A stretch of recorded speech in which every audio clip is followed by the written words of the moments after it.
Sziasztok! Április 19-e van, és hát nagyon örültem volna, ha ezt a videót nem készíteném el, de az a helyzet, hogy a napokra fagyfont közeli hőmérsékletet mutatnak, és valamiféle módon védenünk kell a növényünket. Az a helyzet, hogy én tavaly próbálkoztam a gyümölcsfáimon takarófóliával, viszont sajnos nem vált be.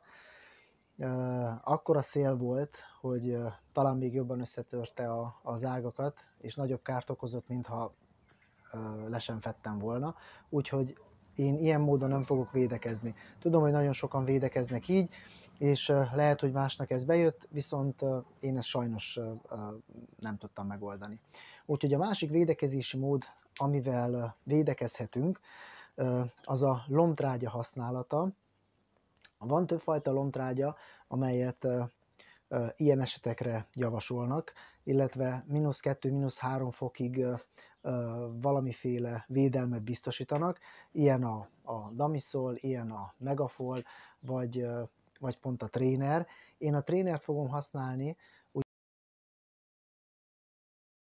ugyanis nekem ez maradt tavalyról, és ez is megfelel a használati utasításban ezeknek a körülményeknek.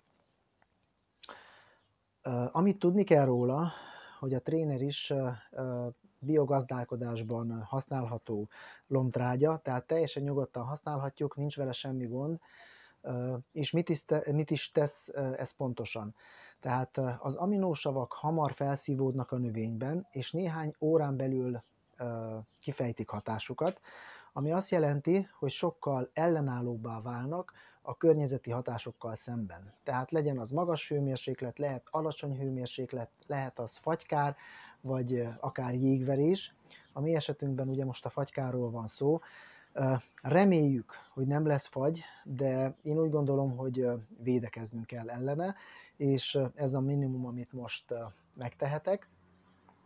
Használati utasítás szerint 25 és 40 ml szükséges 10 liter vízhez.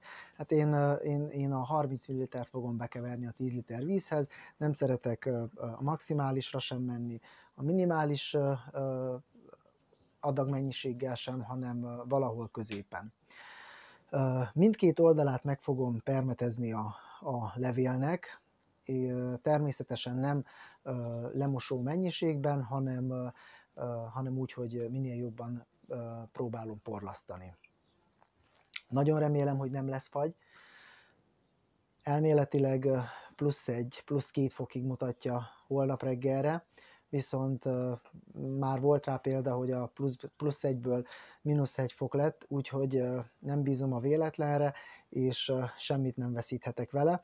Amit még a gyártó javasol, hogy ilyen esetekben 24-48 órával a hideg hőmérséklet előtt fújjuk le, illetve 24 órával a hőmérséklet után, illetve a fagykár után. Ennek mi a lényege? Tehát ugye, ahogy említettem az előbb is, ellenállóbbá teszi a növényt, abban az esetben, hogyha mi 24 órával a hőmérséklet a fagypont előtt befújjuk, és ha már megtörtént a fagy, akkor az utána levő permetezés abban segít, hogy hamarabb regenerálódjon a növény. Ennyit szerettem volna elmondani ebben a rövid videóban. Megyek is, mert szép idő van, és attól tartok, hogy nehogy később essen az eső, befújom a növényeket, és hát én mindenkinek csak azt tudom kívánni, hogy ne legyen fagy, és bőtermést és egészséges szőlőt kívánok mindenkinek.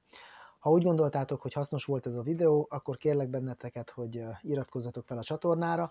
Legközelebb a fásba fás oltásaimat szeretném bemutatni, amelyeket körülbelül olyan 7-8 nappal ezelőtt oltottam be. Nagyon szépen megindultak nagy számban, úgyhogy van mit bemutatni. Abban az esetben, hogyha a holnapi hőmérséklet nem fog beleszólni és nem fog lefagyni. Minden jót kívánok, sziasztok!